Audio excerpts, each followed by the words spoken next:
Bueno, aquí estamos de nuevo hoy con cositas nuevas. Vamos a darle un poquito a la programación. Vamos a por la segunda clase de fundamentos de la programación. Va a ser una clase así un poquito más express, ¿vale? Porque es una parte en la que, bueno, es lo, vamos a tratar sobre los diagramas de flujo, que básicamente es como el paso que antecede al desarrollo. A ti te dan, pues es como el flujo de datos que va a seguir nuestro programa después cuando lo vayamos a desarrollar. Pero bueno, vamos a ahondar en el tema. Y los operadores. Vamos a hablar sobre unas cositas puntuales que me gustaría decir sobre los operadores. Y poquito más. Va a ser una clase mucho más amena que la primera. Y nada, intentando terminar cuanto antes el primer bloque. Que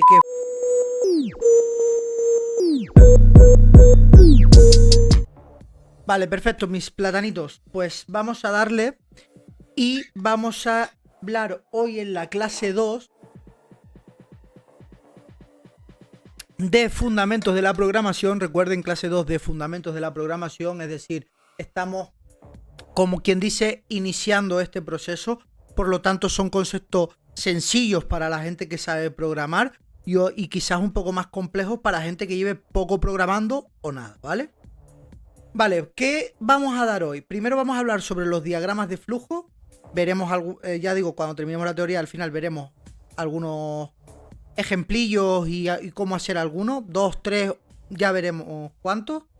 Tipo de operadores, de incrementos, aritméticos, lógicos, algunos, y daremos como ejercicio unos tips más que hacer ejercicios como tal, porque los operadores sí es verdad que es un tema que yo creo que uno mismo tiene que ahondar en él, tiene que buscar operadores porque hay cientos y miles de operadores y de cosas que se pueden hacer con ellos. Así que yo después daré unos tips que se pueden ir haciendo con estos operadores para que resulte más cómodo programar, por así decirlo, ¿vale? Y ya después, por último, el tema que me parece más importante, que también lo voy a dar un poco como así, como de pasada, ¿sabes?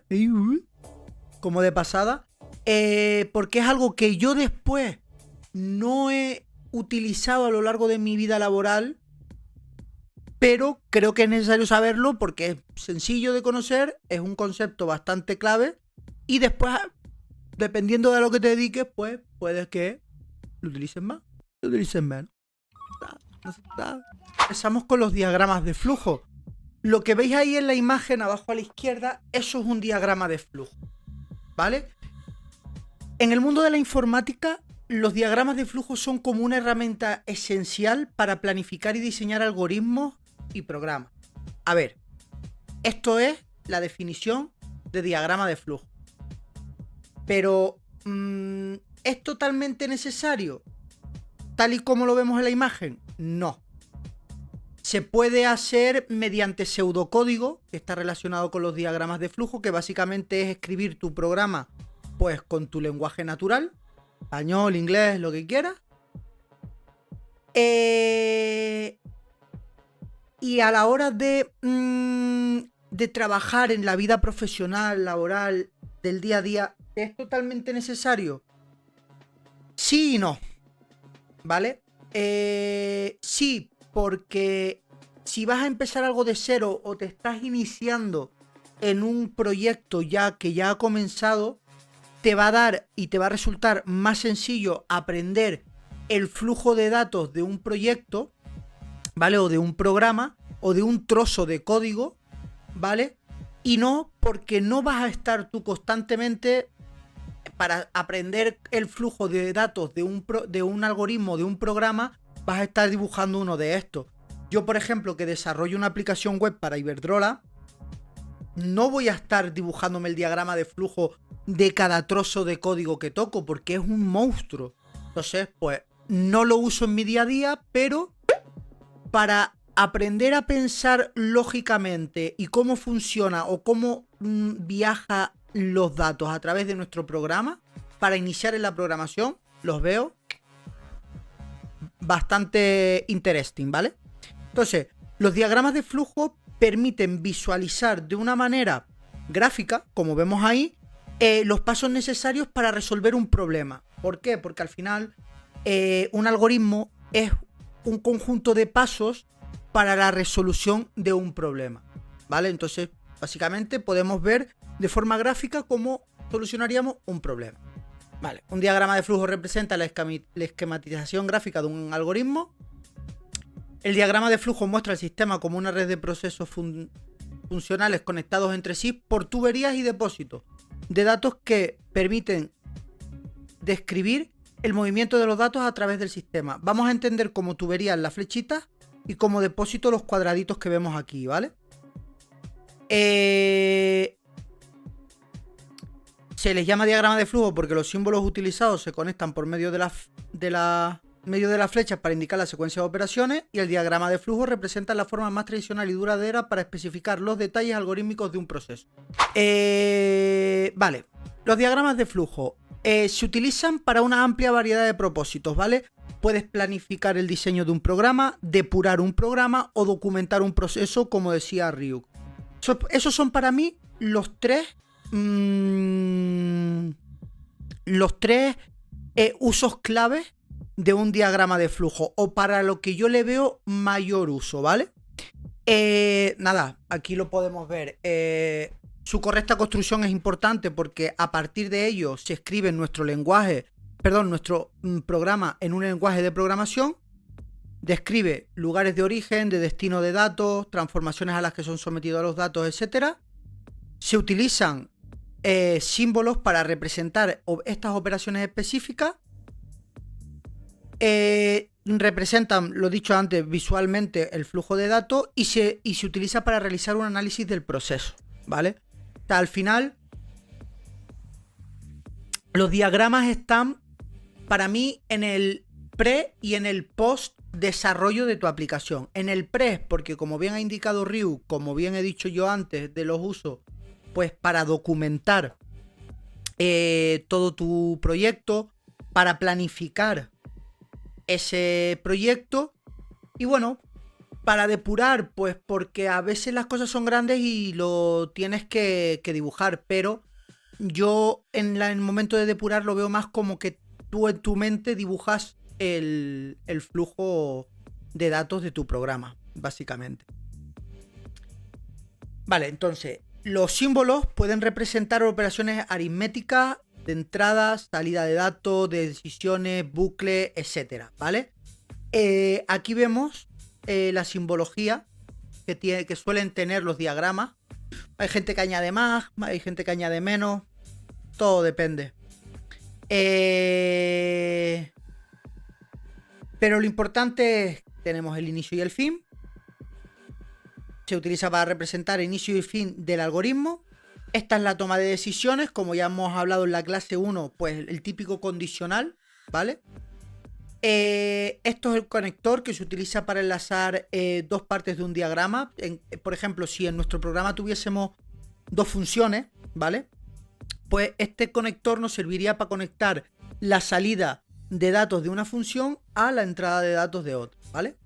No son procesos, ¿vale? Se utilizan para representar qué es lo que se está haciendo con ese dato. El flujo del programa, entrada y salida de datos, ¿vale? Esto para mostrar información por pantalla. Entonces, en resumen, para mí, los diagramas de flujo son una herramienta esencial en el mundo de la informática, eso estoy totalmente de acuerdo, y sobre todo para planificar, diseñar, depurar, comunicar y documentar procesos de la programación, ¿vale? Esto es lo de todo. Esto es como todo. O sea, esto es una teoría. A la hora de hacer la práctica es otra cosa. ¿Por qué? Porque habrá, o sea, a no ser que el proyecto sea tuyo propio, pues, mira, yo por ejemplo para el proyecto en el que trabajo en Iberdrola, nosotros no utilizamos diagramas de flujos, tío. Yo cuando entré en este proyecto, me soltaron delante de un README de GitHub para configurarme el Visual Studio Code, el Visual Studio, el Node.js para hacer 4 cositas y ala. Y tirando para adelante. Y a medida de un poquito de documentación y de eso, me fui enterando, ¿sabes? Pero claro, era documentación escrita. No eran flujos de datos. Al final te haces con los flujos de datos porque, claro, yo al final ya decía, ven, a ver, pum, esto, por aquí entra, tal. Algunos para documentarme yo. Porque, bueno, la aplicación de Iberdrola dentro pues son como varias aplicaciones.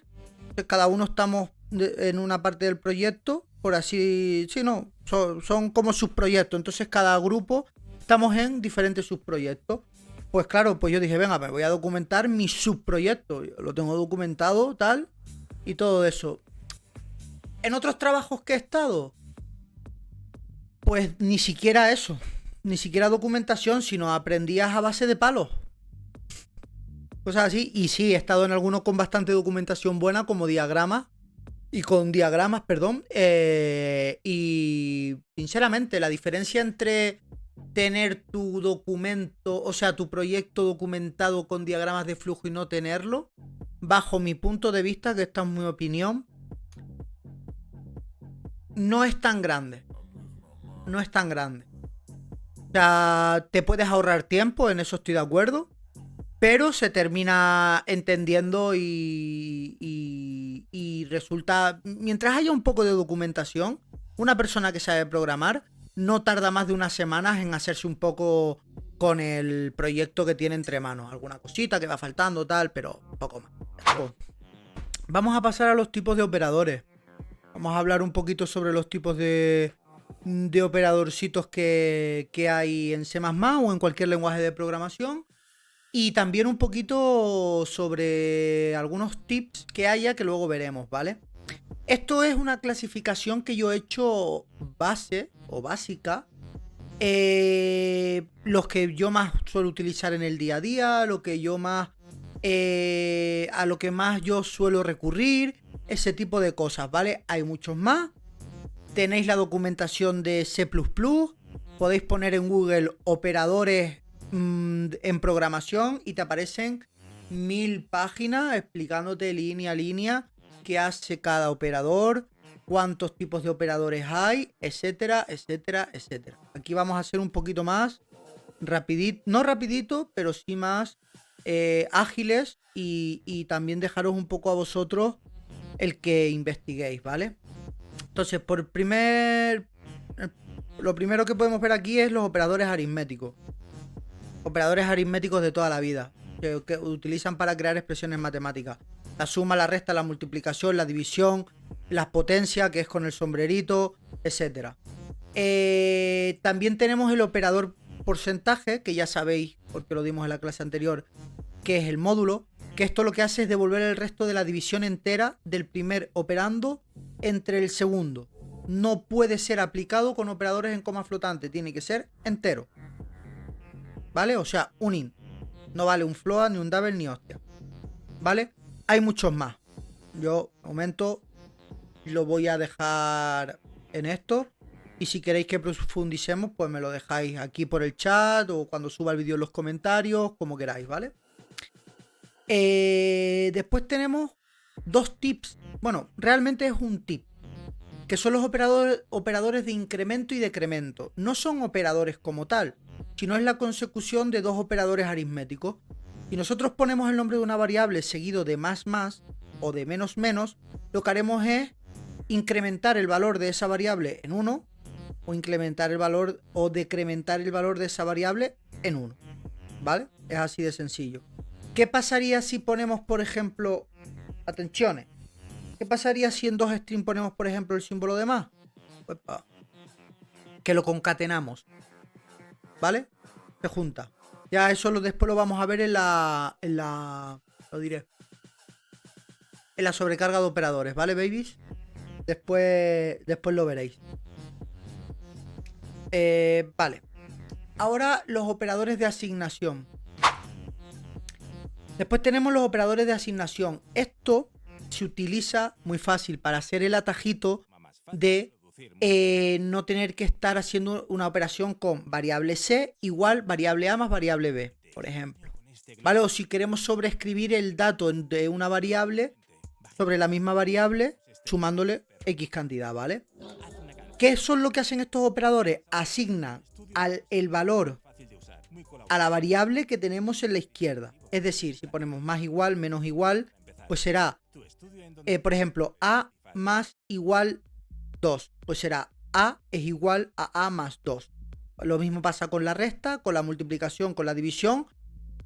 El igual es el igual de toda la vida. Y el porcentaje, pues módulo y asignación. ¿Vale? Poquito más. Después tenemos los operadores de comparación. ¿Vale? Que estos son los que utilizamos para realizar condiciones o comparar dos operandos. En este caso tenemos el igual, distinto, mayor que, menor que, mayor o igual que, menor o igual que. ¿Vale? Y el resultado siempre que se devuelve es un booleano, true o false. ¿Vale? Creo que era true o false 1 o 0, sí. 1 o 0. ¿Vale? Joder con el vale, estoy repitiendo 20 veces. ¿Vale? ¿Vale? ¿Vale? ¿Vale? ¿Vale? Parezco retrasado, coño. Bueno, y ya por último, pues los operadores lógicos. En los operadores lógicos, esto se utiliza para representar expresiones lógicas, dando como salida una nueva expresión lógica. ¿Qué es lo que tiene Ryuk? Vale, creo que Ryuk lo ha entendido. Lo ha entendido. Madre mía. Esto lo que quiere decir básicamente es que si nosotros tenemos dos operaciones lógicas, es decir, que nos van a devolver pues un 0 o un 1, un true o un false, podemos unirlas, podemos juntarlas para evaluarlas y dar una nueva salida. Básicamente esto es lo que dábamos en la ESO, bueno, aquí en España en la ESO, allí en Latinoamérica no sé cómo lo llaman, la secundaria, ¿no? O algo así. Pues es lo típico que dabas en la clase de tecnología de 0 y 0, que sería esto, los dobles esto, 0. 0 y 1, 1. 1 y 0, 1. 1 y 1, 0. Esto pues es lo mismo, es el AND, el OR y el distinto. Esto lo que quiere decir que es la negación lógica, es que el resultado, por lo contrario, ¿vale? Estas dos barritas es el OR, que el OR es o una cosa o la otra o las dos. Si una cosa de las dos se cumple o las dos se cumplen, entonces true, ¿vale? Y esto, el AND, es que todo lo que hay en AND se tiene que cumplir para que sea true. De ahí lo de 0, 0, 0, 1, 1, 0.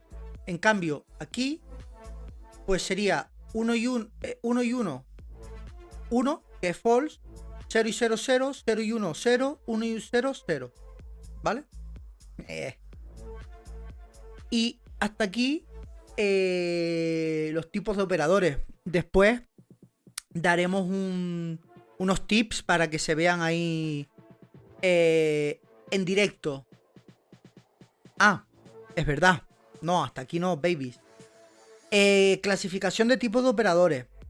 Para mí, uno de los operadores más importantes y que más debemos de conocer, que es el operador ternario, ¿vale? Es como, por así decirlo, perdón, es como hacer un if en una línea. A ver, los if se pueden hacer en una línea porque mientras solo tenga una instrucción que le siga al if, lo puedes hacer todo en una línea y él lo va a leer todo, punto y coma, y sigue. Pero esto es, pues, siempre en una línea, por así decirlo, ¿vale? ¿Qué es lo que hace este operador? Este operador coge y evalúa esta condición de aquí, la E1, ¿vale? Si esa condición es cierta, o sea, si ese caso sucede, entonces se evalúa E2 y se ignora E3. En cambio, si E1 es falsa, no se cumple esa condición, se ignora E2 y se evalúa E3. Que E3 puede ser otra, otra condición y podríamos seguir o ya asignarle un valor a algo, otra. ¿Vale? Aquí a la mano derecha podemos encontrar una tablita que, bueno, tenéis algunos ejemplillos, ¿vale? Miembro de puntero y miembro, eso de momento obviarlo. Tenemos el de asignación, el de llamadas a funciones, el índice de array, esto ya lo veremos. La indirección y la referencia también la veremos. Estos da que olvidaros de momento, porque esto entra en el siguiente módulo, ¿vale? Bueno, la conversión de tipo, que ya veis que, pues entre paréntesis, el tipo y la variable. Condicional ternario.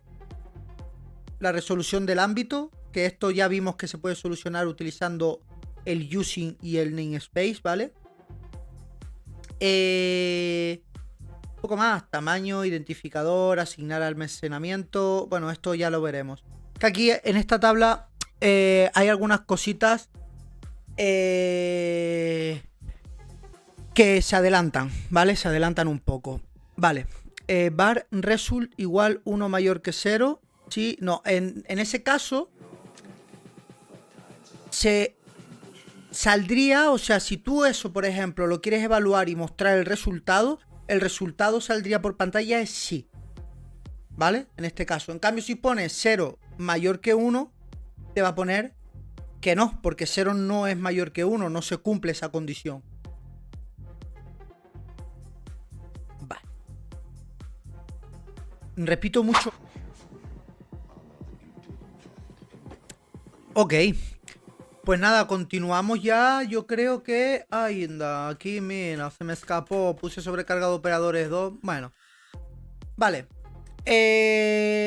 Vamos a entrar ya en la última parte así de nuestra... bueno, pues esto de nuestra clase de hoy. De la parte teórica, ¿vale? Que es la sobrecarga de operadores. Vale. La sobrecarga de operadores, ¿vale? Es un concepto un pelín más avanzado porque hay que saber un poquito más sobre la programación orientada a objetos y algunos fundamentos más y tal. Pero bueno, yo he decidido meterlo aquí porque ya que iba a hablar de los tipos de operadores que hay, pues hablo también un poquito sobre la sobrecarga de operadores. Yo la sobrecarga de operadores no es algo que haya utilizado mucho a lo largo de mi vida como desarrollador. Llevo 6 años, sí, 6 años como desarrollador. Y no es algo que haya utilizado mucho en mi día a día. Alguna cosa muy puntual de vez en cuando, ¿vale?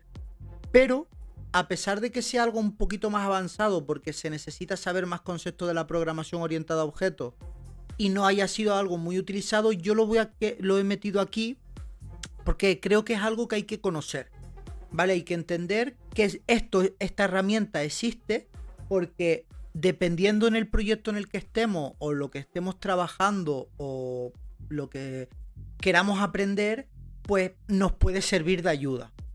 O en algún problemilla que tengamos en algún de estos, lo puedes solucionar a lo mejor con una sobrecarga de operadores, ¿sabes? Y te quedas tan a gusto. Así que yo te voy a dar unas partes así un poquito más teóricas. Vamos a modificar uno de los... Bueno, veremos aquí un ejemplo y modificaremos uno de los proyectos que tenemos en nuestro GitHub para... y le vamos a meter sobrecarga de operadores, pero yo te invito a que tú, si quieres, investigues más sobre el tema, ¿vale? Todo, pues lo mismo. Tienes, por ejemplo, si quieres empezar o estás empezando, te recomiendo C++. Ahí te metes y te explica todo sobre la sobrecarga de operadores. Tienes ejemplos para que copies, pegues, veas cómo funcione, toquetees. O, mira, te ves de nuevo este stream o te ves el vídeo que voy a subir a YouTube. Te vas a mi GitHub, que es Canarian Play. Tienes el enlace por ahí en el panel de Twitch. Y te descargas esta parte y toqueteas el proyectito que vamos a hacer ahora en un rato, ¿vale?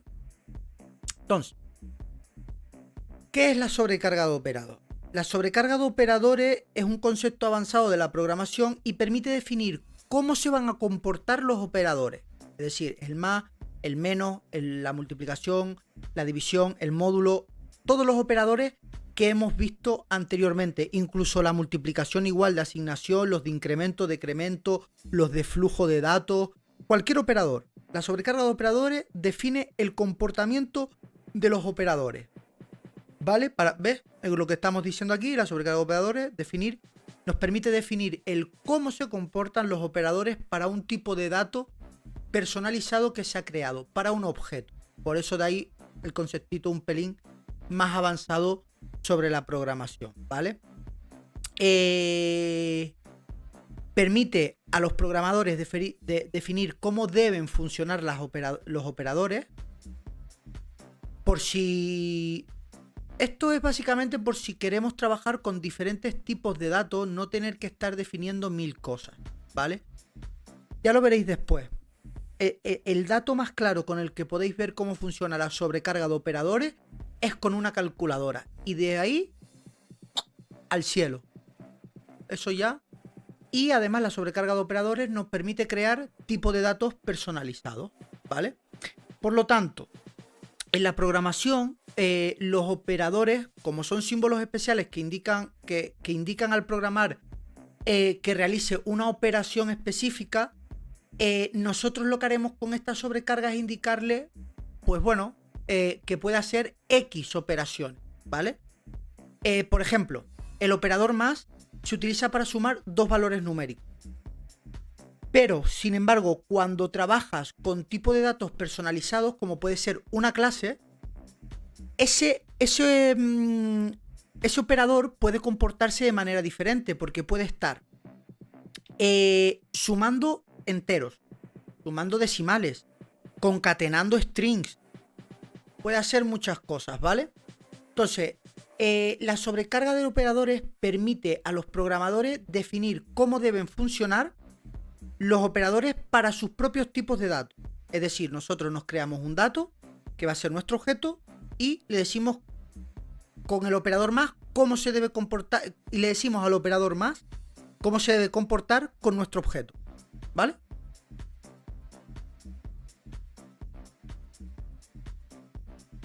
Aquí tenemos un ejemplito, pavo, ¿vale? Un ejemplito súper fácil. Mi clase, operator más, const, mi clase, le estamos pasando aquí otro objeto, ¿vale? Esto es un paso por referencia, eso ya lo iremos viendo. En este ejemplo, lo que se puede ver es la sobrecarga del operador suma, operador más. Coño, ¿quién hacía esto? Pan, ¿no había como unos animes que hacían algo así? No me acuerdo, tío. Me ha venido ahora a la cabeza el hacer esa mierda. Entonces, vamos a especificar cómo se va a comportar el operador suma para la clase mi clase. Naruto, ¿ves? Guay, eso que soy. Madre mía. Y Naruto me flipa, es verdad, cuando hacía... Pero Naruto lo hacía con los dos dedos, ¿no? Hacía algo así. Creo. O sea, ¡fa! Y se multiplicaba. O no, se convertía en la piba esa... Bueno, toda waifu, en la waifu rubia esa. Puto japos, tío. Puto japos, te lo digo. Vale. Entonces, lo que se hace aquí es Entonces, aquí lo que estamos haciendo es crear el comportamiento del operador suma. Que me ha hecho gracia lo que ha dicho Raikou, te lo digo. Ryuk, perdón, Raikou. Ryuk. Entonces, vamos a devolver un objeto mi clase, le estamos pasando otro objeto mi clase, y lo que estamos haciendo aquí es primero declarar el objeto resultado, que es el que va a devolverse, que tiene que ser del tipo propio que yo he creado, y básicamente lo que hacemos es este resultado. Vale, esta clase va a tener dentro, que eso lo veremos después en el proyecto, ciertas funciones y propiedades y cosas, ¿vale? Es que esto, ya digo, es un concepto un pelín más avanzado, que lo llegaréis incluso a entender más en el tercer módulo o una cosa así, ¿vale? Entonces, mi clase, que es el objeto que le hemos dado, tiene una variable, ¿vale? Mi variable va a ser igual a mi variable, ¿vale? Más este objeto, mi variable, y los va a sumar y va a devolver ese resultado, ¿vale?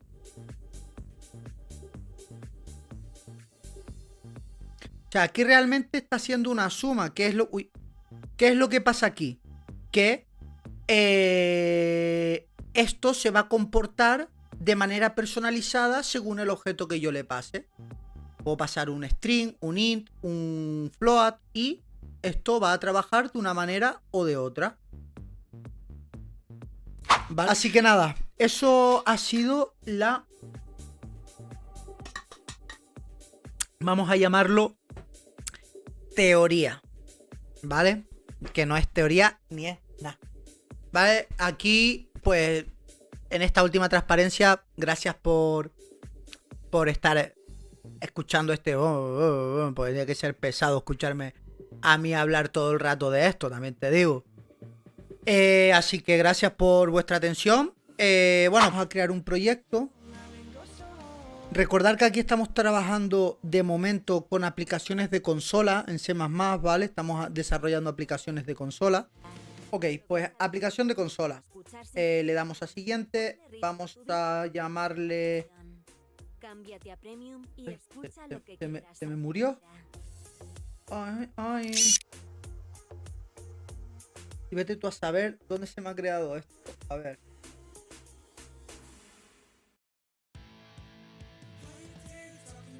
A few moments later.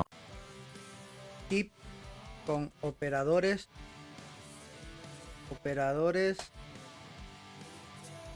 Tips con operadores. Vale. Como siempre, lo primero que metemos, using namespace, std, 2 puntos, y esto ya no lo podemos cargar. Vale. Vamos a hacer unos tips easy. Tampoco quiero volverme muy loco con esta parte porque no creo que sea necesario como tal, pero vamos a hacer unos pequeños tips para ayudar y agilizar un poquito lo que va siendo la programación, ¿vale? Vamos a pensar que nosotros tenemos una variable a que es igual a 1, ¿ok? Y que queremos directamente a ver,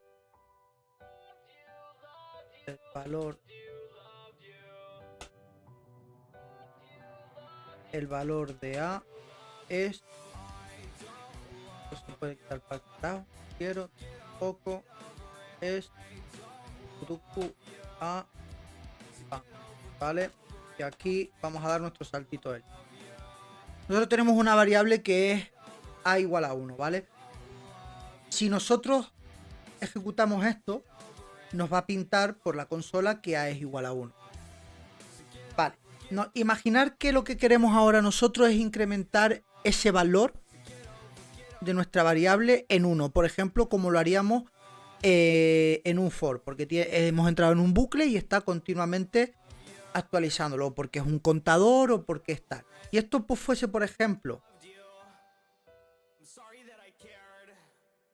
un contador, podríamos hacer a es igual a más 1, ¿vale? Esto como resultado será 2, ¿vale? A porque ya vale 1, más 1, 2. Vamos a ver, para que lo veáis.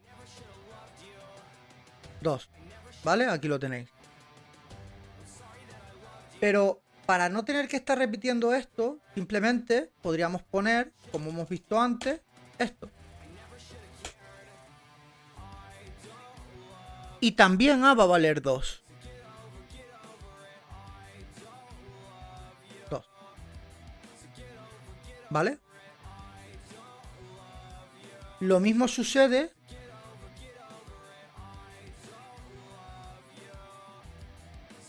por ejemplo,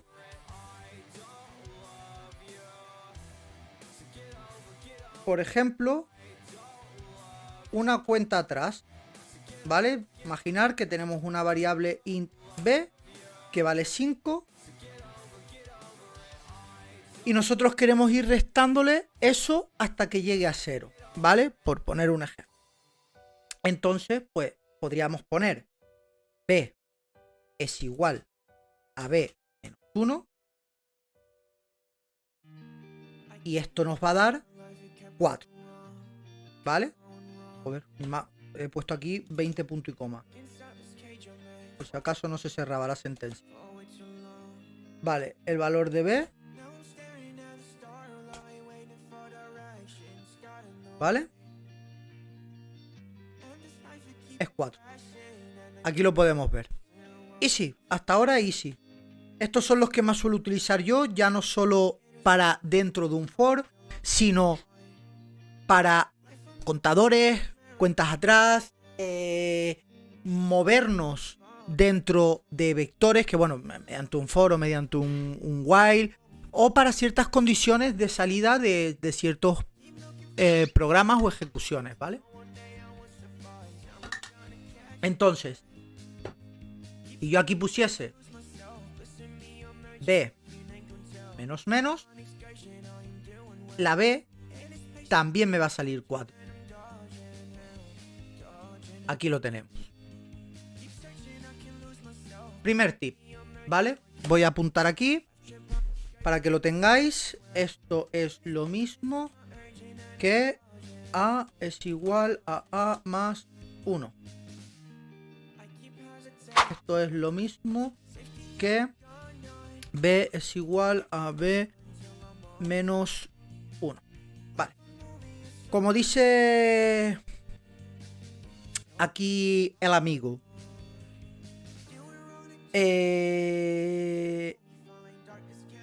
vamos a poner aquí qué pasaría si fueran decimales. Lo vas a ver tú, ¿vale? Imaginar que tenemos una variable float, ¿sí? ¿Vale? Que vale 1.123, pum. ¿Vale? O bueno, una double. ¿Vale? Un double. Vamos a ver qué pasaría. Porque claro, si yo hago C es igual a C más 1 y aquí imprimimos. Ah, no, además, Ryu, no te has adelantado. No se me había ocurrido haber explicado lo que era, lo que pasaría con decimales. Esto lo ejecutamos y el valor de... Uy, perdón. Vale, soy bobolón. Ya decía yo, digo, como que 4. Las prisas del programador. 2. ¿Por qué? Porque al final esto lo que hace es... Bueno, estamos sumándole 1 a nuestra variable C. Si nosotros cogemos una calculadora y ponemos 1,12 más 1, son 2,12. ¿Vale? Entonces esto trabaja de la misma forma. Sea double, float o decimal. A ver, espérate que ahora le está costando. ¿Ha muerto? Vale, se había quedado tonta la consola. Aquí lo tiene, 2,12. ¿Vale? Vamos a ver ahora qué pasaría al meterle el más. Y lo mismo que metemos el más, funcionaría con el menos. ¿Vale? Entonces le damos aquí, me tengo que quitar la manía de repetir 20 veces, vale. 2,2. Es decir, y lo vamos a apuntar aquí.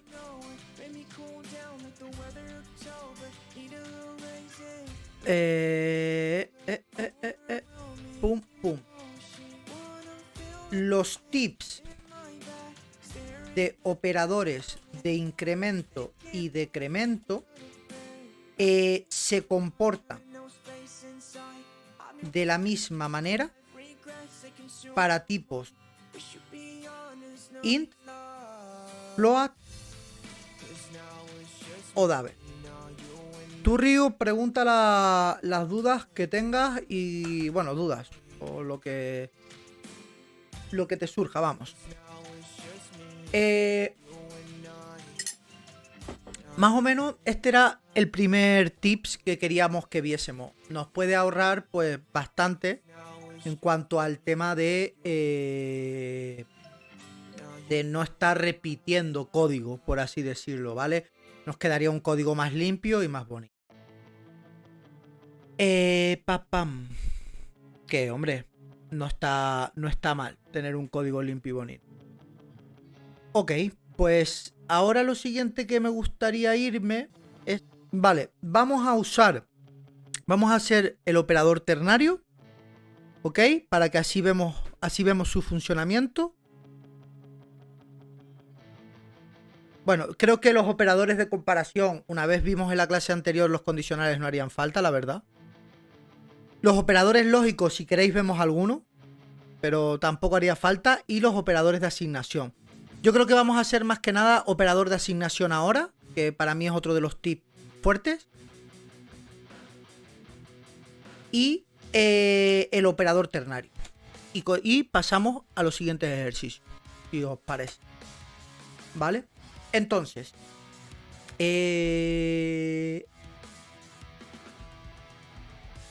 vale, esto lo voy a poner. Perdonadme si lo hago todo dentro de la función main. Ya lo expliqué en su momento. Lo vuelvo a explicar. No me importa. Esto lo hago porque todavía no hemos llegado al punto donde estudiamos las funciones, las clases, los objetos, una programación orientada a objetos. Por lo tanto, todo se va a hacer aquí hasta que yo lo diga. Vale. Entonces, aquí tips con operadores de asignación. ¿Vale? Ahora a lo mejor aquí la pregunta que tú has hecho, Ryuk, de los... ¿cómo afectaría el ser decimal? Puede que sí influya un poco más, aunque lo dudo, ¿vale? Ahora aquí vamos a pensar que tenemos una variable int. No puedo declararla otra vez. Voy a hacer el abecedario al final aquí. Una variable int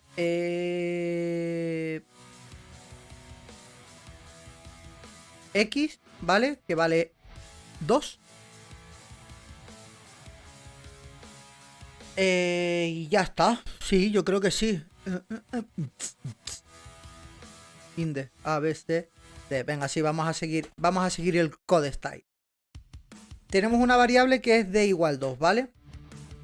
Y en nuestro programa se nos requiere hacerle ciertas operaciones matemáticas y sobreescribir este dato, ¿vale? Entonces, nosotros podríamos pensar y decir, vale, pues tengo que sobreescribir este dato y tengo que hacerle, por ejemplo, suma y asignación, por ejemplo. ¿Vale? Pues uno pensaría, vale, pues D es igual a D más C. ¿Vale? No, C no. Que C está arriba. ¿Vale? Y aquí vamos a declarar nuestra variable E, que es igual a 3. ¿Ok? Copiamos esto para mostrar el valor. Me acabo de dar en la herida. Me cago en tu puta madre. Y esto ahora que se ha iniciado aquí. ¿Qué ha entrado? ¿Modo depuración? Sí, detener depuración. No quiero depurar. Vale. Esto, 3 y 2 van a ser 5. El valor de C, porque otra vez voy, el que me pisa. Y ahora se ha quedado esto aquí. Vale. No, el valor de D, perdón. D. Y D. Perfecto. Vale. Iniciamos. 5. Vale. Recuerda, estos son tips. O sea, son operaciones básicas de tips. Y esto después se puede ampliar. Vale. Pues yo puedo decir, tío, eso de estar escribiendo esto 200 veces. Bueno, pues si no quieres, coges, haces esto y ya lo tienes. ¿Qué es lo que estamos haciendo aquí? D más D. No, D es igual a D más E y te pone el resultado en D. ¿Vale? Vais a ver que ahora al darle, Creo que me he liado diciéndolo, pero bueno, no pasa nada. Es 5. Por lo tanto, y esto es easy, esto es lo mismo que D es igual a D más E. Y lo mismo pasa para la resta, para la multiplicación. Vamos a verlo. O sea, D menos igual E. Y vamos a hacer lo mismo con la multiplicación y con la división. Con la multiplicación, con la división y con el módulo. Porque podemos aprovechar que son enteros. En cuanto pasemos a float o a decimal, esto no se podría hacer, ¿vale? Entonces esto es un grandísimo tips. O sea, cuando quieres lo mismo que un poquito que lo de arriba, un código más limpio, más fluido, más rapidez a la hora de tal, no estar repitiendo nombres de variables. Aquí porque estamos utilizando variables cortas, porque no es un trocito de código así. Cuando tenemos un monstruo de proyecto, a lo mejor hay variables que se llaman obras, penalización, sere, plan, población, tipo ST, por ejemplo. No deberían ser muy grandes normalmente el nombre de las variables, pero bueno, eso ya entra dentro del estilo de código que se lleve dentro del proyecto en el que te encuentres trabajando. Ahora aquí. D1, D2, D3 y D4. D1, D2, D3 y D4. ¿Vale? Ahora ya sí debería salir. Aquí lo tenemos, ¿vale? El primero es 5. Ah, bueno, claro, porque he puesto... Vale. D1 menos 1, bien. 3 por 2, 6. Esto que nos ha dado 0. Y el módulo, el valor de D es 2. Vale, perfecto. Pues estaría... Entonces nos ha quedado claro, ¿no? Segundo tips de operadores en C++ es operaciones aritméticas más cortas. Hacer la asignación, hacer la operación y la asignación en el mismo, en la misma línea. No tener que estar repitiendo cosas. Te ahorras tiempo, código más limpio y... Sí, básicamente es para eso. Son truquitos, esto después no influye tanto a la hora de programar. Vale. Y ya el último tips que quiero ver, o que quiero que veáis, es que si por ejemplo... Vale, no, vamos a poner aquí... Tip con condicionales y operador ternario.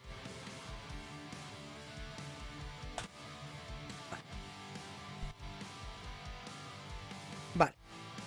Vamos a declararnos una variable f, ¿vale? Que va a ser 10.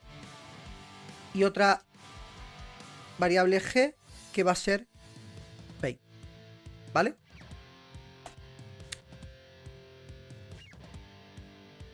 Vamos a meter aquí un if else, ¿ok? Diciéndole que si f es mayor que 20, vamos a imprimir aquí el valor de... Coño, no. F es mayor que G. Si F es mayor que G, imprimimos el valor de F, ¿vale? Imprimimos el... Digo mucho, vale, tío. Me estoy trabando muchísimo con tanta palabra. En cambio, si esa condición no se cumple, lo que vamos a imprimir es el valor de G. Ok. Valor de G. Vale. Valorcito de G. El valorcito... El valor de G es 20. Ok. Pero ahora le vamos a decir... Y así aprovechamos y metemos... Para que un repasito a operadores lógicos... Le vamos a decir que además... Puede pasar o que F sea mayor que G o que G sea mayor que F. ¿Vale? Entonces, cuando vayamos a imprimir aquí, vais a ver que va a salir el valor de F. Es 10. ¿Por qué? Porque se ha cumplido esta condición de aquí. ¿Vale?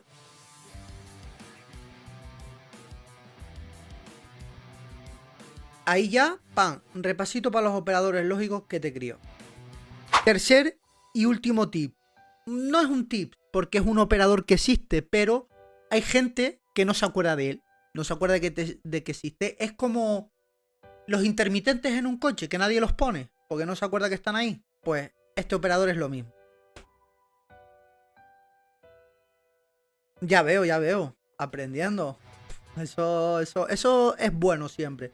Hay que aprender, aunque bueno, estas cosas, tú como desarrollador con 11 años de experiencia ya deberías de conocerlas, ¿no? Aunque el lenguaje de programación fuese diferente.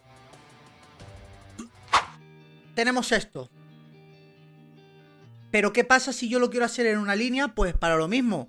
Más fluidez de código, un código más limpio y menos líneas de código. Que no es que nos cobren por hacer líneas de código, pero después a la hora de leerlo es un pelín más sencillo, ¿vale?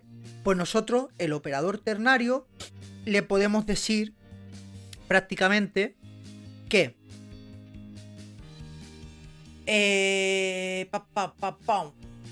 a ver si aquí funciona así. Es que es F mayor que G.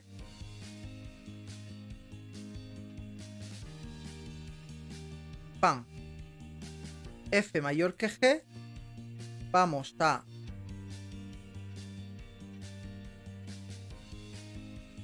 poner esto aquí. Y ponemos esto aquí. Y esto lo quitamos aquí. Perfecto. Bam, bam, bam, bam. Ok, pues vamos a quitar esto. Y vamos a comprobar cómo ahora metemos este operadorcito mono. Y obtenemos que el valor de G es 20. ¿Por qué? Porque ha evaluado esta condición, ha visto que no se ha cumplido, entonces desecha esta de aquí y se queda con esta de aquí. Y la sintaxis ya veis cómo es. Ready. Eso sería el operador ternario. ¿Vale? Aquí también creo o quiero recordar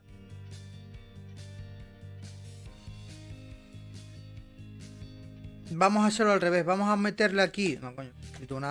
Estaba hablando de base de datos y he escrito LAN como en base de datos. Vamos a decirle que se tiene que cumplir que F sea menor que G y que G sea mayor que F. Esto le está diciendo que si esto y esto, las dos son ciertas, que en este caso sí lo son, porque F es 10, G es 20, entonces se debería quedar con esta y desechar esta. A ver qué pasa. El valor de F es 10.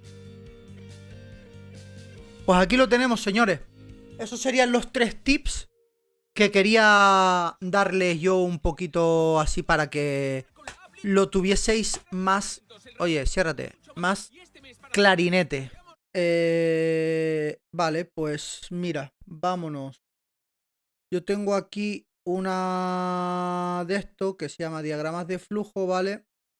Crear nuevo diagrama. Diagrama de flujo, ¿vale? Crear.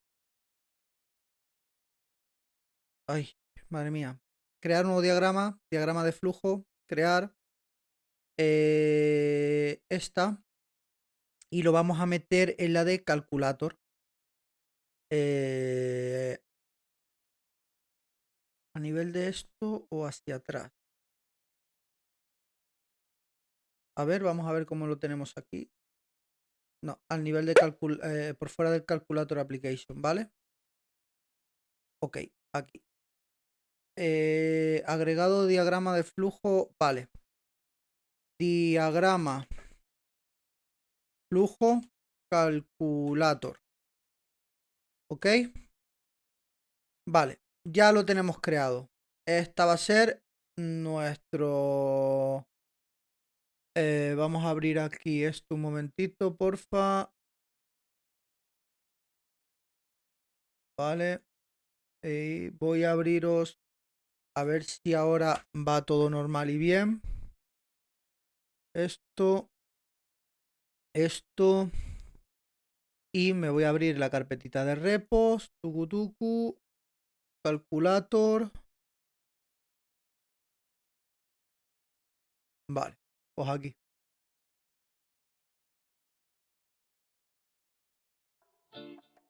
No sé qué es lo que estaba sonando, la verdad. A ver.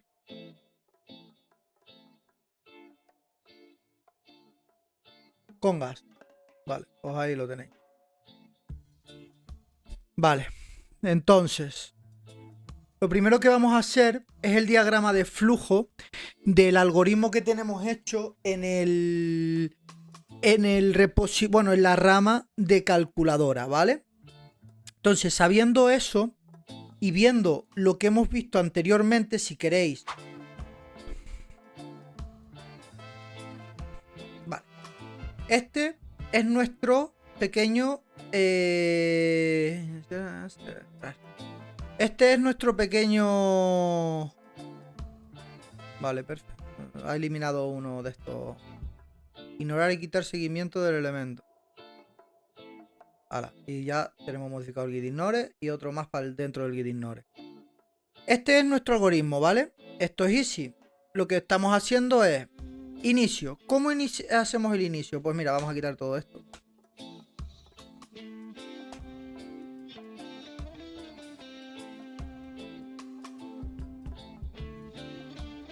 Perfecto. A ver. El inicio ya vemos aquí en la simbología cómo es, ¿vale? Vamos a buscar uno similar, no todos son iguales las aplicaciones estas, pero bueno, lo más similar sería algo como esto, ¿vale? Nuestro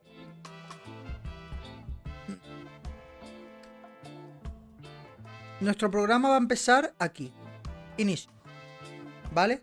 Ahora, lo siguiente que tenemos que hacer, según esto, es pedirle al usuario... Bueno, las siguientes cosas que tenemos que hacer es pedirle al usuario el valor, pedirle al usuario la operación y volver a pedirle al usuario el valor. ¿Vale? Entonces, como son tres valores, son tres procesos, vamos a poner aquí que este se realiza el primero, después se realiza otro más y después se realiza un tercero, ¿vale? Entonces, pedir primer número, pedir operación y pedir segundo número. Daos cuenta de que esto está saliendo de un código que ya está hecho, pero esto lo tendríamos que hacer antes y después desarrollar nuestro código, ¿ok? Entonces, unimos con flecha, no, baby, al revés. Baby, no me llames. Y pedimos con flecha. Ahora, ¿qué viene a continuación? A continuación viene realizar la operación matemática. Vale, pero ¿qué pasa aquí? Aquí pasa lo siguiente. Aquí pasa... Bueno, a lo mejor hoy a la noche hacemos otro directo, ¿eh? Lo aviso. Dependiendo de cómo esté yo a la noche. Aquí pasa que tenemos que tomar una decisión, porque según la operación que introduzca el usuario, nos iremos por un camino u otro. Que al final todos los caminos terminan en el mismo sitio, pero es lo que hay. Entonces, vamos a poner una decisión que sería nuestro rombito, que iríamos después de esta de aquí, y aquí sería operación. ¿Qué operación tenemos? Vale, pues tenemos la suma, tenemos la resta, tenemos la multiplicación, tenemos la división y tenemos el módulo. ¿Ok? Suma, bueno, realizar suma, realizar resta, realizar multi,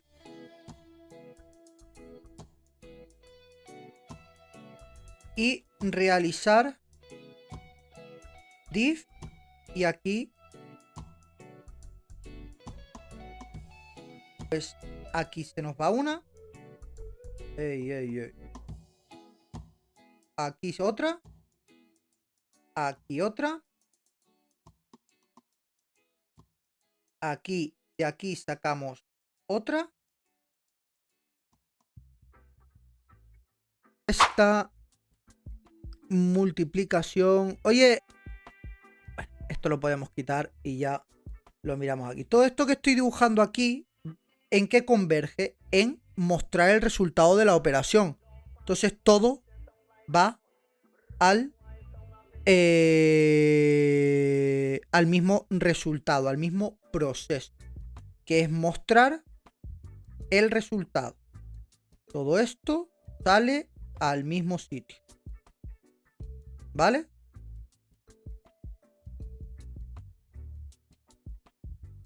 Unimos todo. No me gusta mucho esto como lo está haciendo, ¿eh? Porque lo hace aquí medio raro. Pero bueno. Acá. Vale. Y de aquí. Sí, se puede interpretar como nada. Salimos aquí. Que es mostramos resultado. Vale. Una vez hemos terminado con lo de mostrar el resultado, ¿qué es lo siguiente que hace nuestro código? Preguntarle al usuario si desea continuar. Entonces esto es una toma de decisión.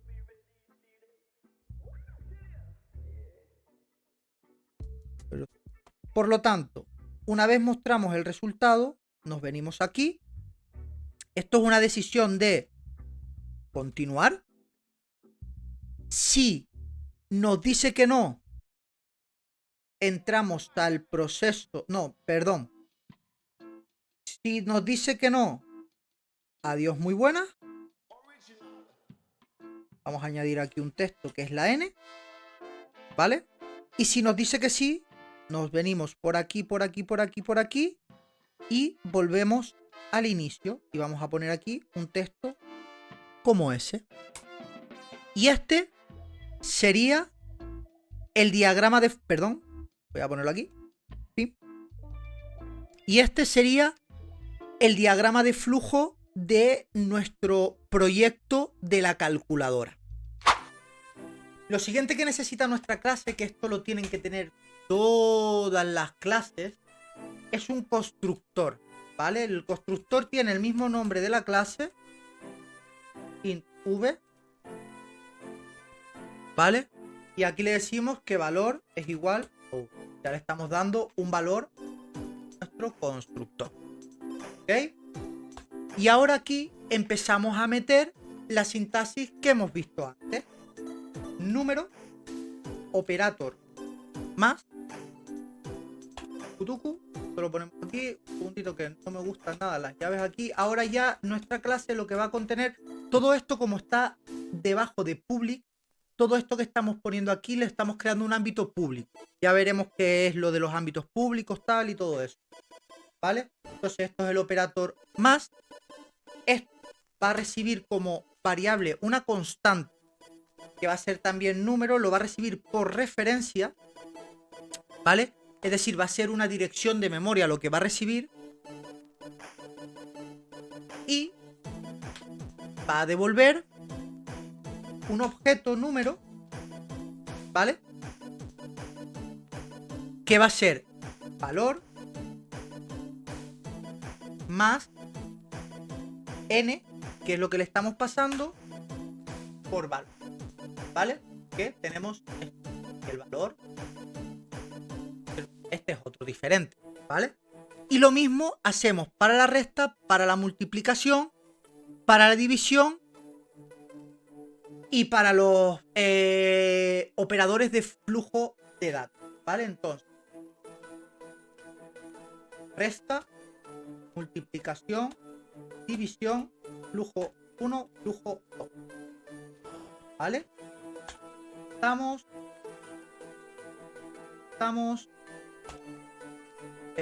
Multiplicamos, dividimos,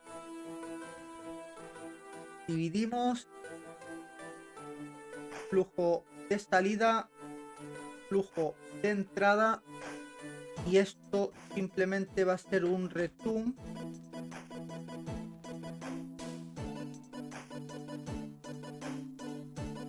en punto valor. Vale, en parte ya tendríamos un poco lo que hemos hablado antes. En esta clase número estamos creando un comportamiento especial para cada operador con nuestro objeto o con nuestro tipo personalizado, que va a ser número. Por lo tanto, ahora un cambio que debería recibir la clase main es coger y a lo que antes eran tipos de datos primitivos de C++, le tenemos que meter, perdón, nuestra clase.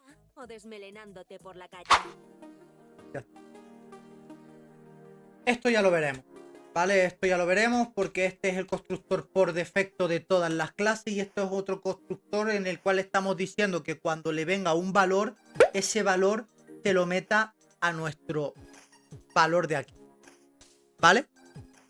Entonces, bueno, y esto después, los tipos de operadores std y string, número, vale. Esto, a ver, vamos a buscar. Esto lo tengo aquí porque lo he encontrado en Stack Overflow, pero no vamos todavía a hablar de él, ¿vale? Esto todavía no quiero mencionarlo.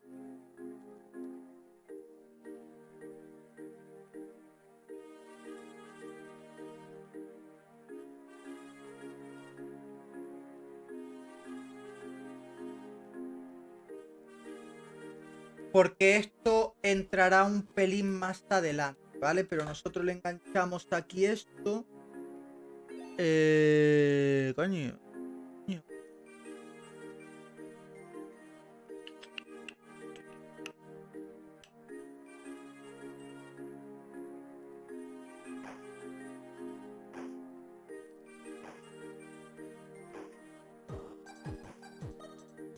Deja...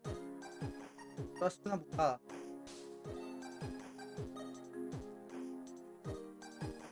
Todo bien. Esto de aquí lo tendremos que quitar también, ¿vale? Ahora ya no tenemos este case.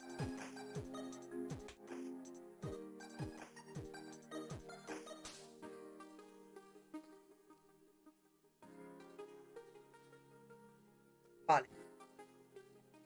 Vale. Ya sé por qué. Vale. Esto de momento obviarlo, ¿vale? Más adelante, dentro de 2 clases, entraremos en la cláusula friend, en los hoststream y por qué hemos hecho esta parte aquí. Ya lo entenderéis, ¿vale? Pero de momento simplemente tenerlo en cuenta que lo hemos puesto para que podamos sobrecargar nuestro operador de flujo de datos de salida y poder sacar, ¿vale? De momento quedaos con eso. No es lo más importante ahora, ¿vale? Prefiero fijarme más en la sobrecarga de estos operadores y cómo funciona. Ok, ¿qué es lo que faltaría aquí? Vale, como hemos creado un OP1, OP2 y un result, que es un número, tenemos que acceder a la propiedad de nuestro tipo de dato, ¿vale? O sea, de nuestro objeto. punto valor. Operación se queda igual y OP punto valor. ¿Ok? Vale. Entonces ya tendríamos en número OP1 y número OP2 un valor en cada uno. La operación va por su cuenta. Y aquí tenemos los casos de prueba. ¿Vale? Hombre, yo creo que... Vale, vamos a ver. Vamos a lanzarlo un momentito, a ver qué es lo que pasa. 5. Suma. 1.2. El resultado es 6. ¿Desea continuar con la...? Vale, sí, te lo está truncando. Es el primer número que desea operar. 1. Menos. Toma. Algo he puesto yo ahí que no le ha gustado.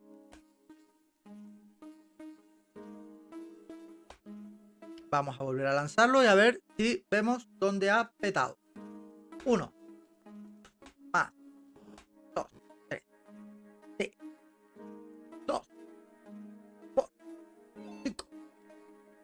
Vale, pues eso es que he puesto yo algo antes mal. He apretado algo. Este 9. Ah, vale. Había puesto algo ahí que dijo, le ha hecho... Pues mira, ya sabéis cómo hackear una calculadora en aplicación de consola.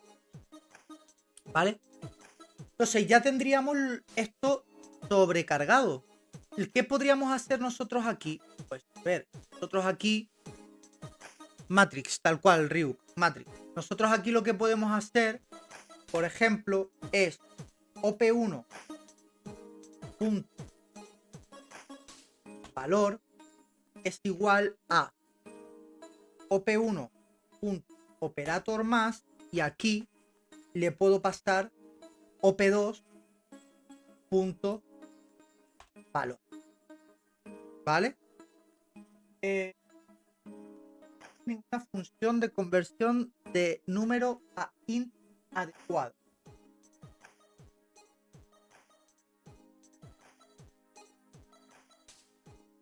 ¿Y por qué no me pone?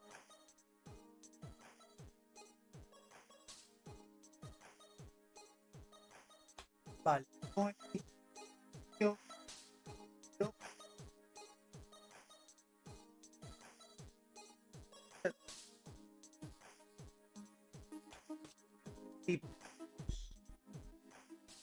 me acuerdo cómo era esto. Coño, y encima le he puesto aquí el operator del multiplicar. No, el de este. Vale. Y ahora vamos a cerrar esto de aquí, ¿ok? Entonces, ¿qué pasa?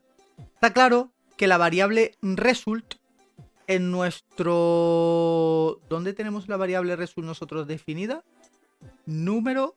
Ah, vale, va a ser un num result. Vale, va a ser un num result. Pues result.valor. Como la propiedad valor de result es un int, esto no te está devolviendo un int, te está devolviendo un objeto número. ¿Vale? Entonces, vamos a quitar esto, lo dejamos así y vamos a ver qué pasa si le hacemos una sumita. ¿Vale? Ingresa el primer valor 1, vamos a decirle que nos sume y un 2. La operación es 3. ¿Desea continuar? Sí. ¿Qué pasa si yo le digo 1.6?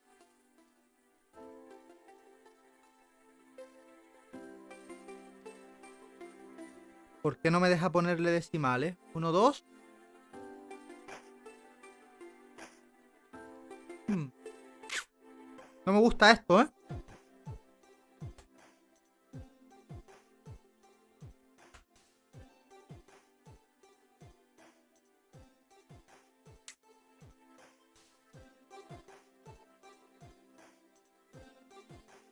Vale, porque esto si son valor y es un int. Entonces, si yo aquí viniese, vale, imaginaos por un momento, ¿vale? Que tenemos que hacer diferentes tipos de, bueno, operaciones con números enteros y con decimales, ¿vale? Entonces, nosotros tendríamos dos maneras de hacerlo. Le podríamos preguntar en nuestro algoritmo al usuario qué operación desea realizar, enteros o decimales, y en función de eso cogemos una variable u otro, pero podemos aquí poner valor entero, ¿ok? Y aquí vamos a poner un float valor decimal. ¿Qué vamos a hacer? Esto va a ser igual, ¿ok? Aquí vamos a tener un constructor para los enteros, vamos a denominar otro constructor para los, vamos a definir, perdón, para los decimales, y ahora aquí empieza lo gracioso, ¿vale? Podríamos volver a hacer todo esto de aquí, ¿vale? Un segundito, copiamos, vamos a poner aquí entero, vamos a poner aquí decimal, coño. Vamos a pegar, vale, y esto también se debería de hacer dos veces, valor entero, valor decimal. La decimal, perdón, con la D en grandote. ¿Vale? ¿Qué va a pasar aquí? Que vamos a definir, por un lado, un comportamiento para cuando los valores sean int, y por otro lado, un comportamiento para cuando los valores sean float. ¿Vale? Entonces, vamos a coger nuestra variable entera, hacemos así.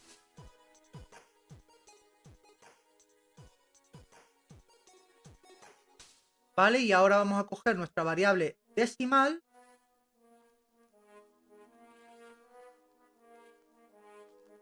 Copia de 4. Esto era.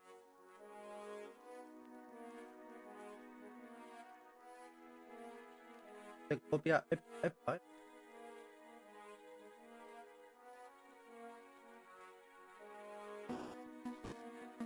Vale. Creo que ahora sí. Cuando queramos construir tenemos nuestro constructor por defecto. Type ID valor.name. ¿Eso para qué es, Ryuk?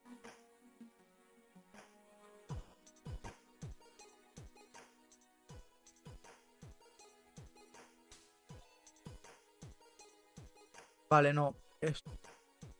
Era así, tío.